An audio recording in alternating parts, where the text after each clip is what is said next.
mula po sa pamilya ni Joros Flores, kasama ng lahat-lahat po ng mga nag-aabang na ating kababayan na Aklanon, na sana po ay makita ka na, Joros.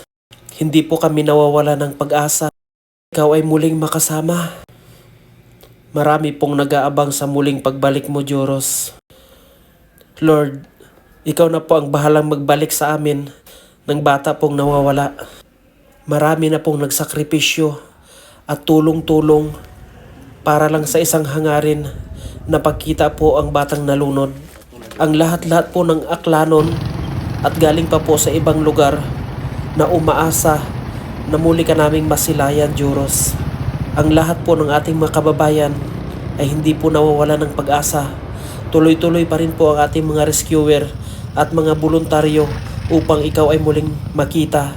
Lord, gabayan mo po ang lahat-lahat po ng tumutulong, lalong-lalo na po ang ating mga voluntary at ating mga rescuer na kung saan-saan ang galing na lugar para lang sa kagustuhan na muling masilayan ang nawawalang bata na si Joros Flores. Lahat po kami ay umaasa at nag-aabang, nag-aantay na muli siyang makita. Maraming salamat.